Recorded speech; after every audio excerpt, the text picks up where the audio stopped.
Oil pulling அது எப்படி பண்ணுறது?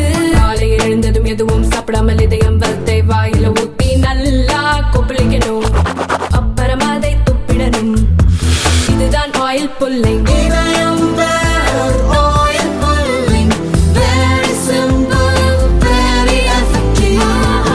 நடந்து முடிந்த டிஎன்பிஎஸ்சி குரூப் 2 முதன்மை தேர்வுகளில் முதல்வர் ஸ்டாலின் குறித்து கேட்கப்பட்ட கேள்வி சர்ச்சையை ஏற்படுத்தியுள்ளது. குரூப் 2 மற்றும் 2A முதல்நிலை தேர்வு சென்ற ஆண்டு செப்டம்பர் மாதம் நடந்தது. இதன் முடிவுகள் டிசம்பரில் வெளியானது. இதில் தேர்ச்சி பெற்றவர்கள் மெயின்ஸ் எனப்படும் முதன்மை தேர்வை எழுத வேண்டும்.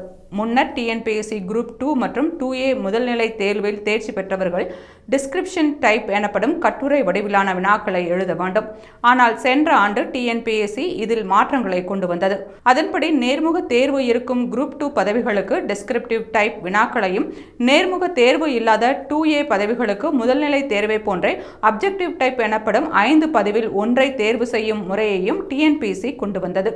மாற்றப்பட்ட தேர்வு திட்டத்தின்படி குரூப் 2A பதவிகளுக்கான மெயின்ஸ் தேர்வு சனிக்கிழமை நடந்தது. இந்த தேர்வில் தமிழ்நாட்டில் எந்த திட்டத்தை அறிமுகப்படுத்தியதற்காக முதலமைச்சரை மக்கள் தாயுமானவர் என்று அழைக்கின்றனர் என்ற கேள்வி கேட்கப்பட்டது. இதற்கு காலை உணவு திட்டம், விடியல் பயண திட்டம், நீங்கள் நலமா திட்டம், மக்களுடன் முதல்வர் திட்டம் போன்றவை ஆப்ஷன்களாக கொடுக்கப்பட்டன. குரூப் 2 போன்ற உயரிய பதவிகளுக்கான தேர்வுகளில் தேர்வுகளின் அணுகும் திறனை சோதிப்பதை விட்டுவிட்டு தனி மனித புகழ்ச்சியை தூண்டும் விதமாக கேள்விகள் கேட்கப்பட்டுள்ளது சர்ச்சையை ஏற்படுத்தியுள்ளது. 2021ஆம் ஆண்டு நடந்த குரூப் 1 தேர்வில் பெரியார் குறித்து மட்டுமே 20க்கும் மேற்பட்ட கேள்விகள் கேட்கப்பட்டன. அதே தேர்வில் மாரி செல்வராஜ் இயக்கத்தில் வெளியான பரியேறும் பெருமாள் படத்தை தலைசிறந்த படம் என்று புகழ்ந்து கேள்வி கேட்கப்பட்டிருந்தது.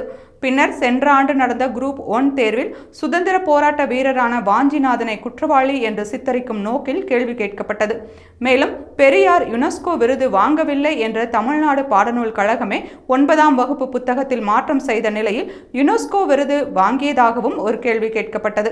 இப்போது முதல்வரை புகழ்ந்து கேள்வி கேட்கப்பட்டுள்ளது. இதனால் டிஎன்பிஎஸ்சி தேர்வு முறையில் மாற்றம் தேவை என அரசு தேர்வு ஆர்வலர்கள் கூறுகின்றனர்.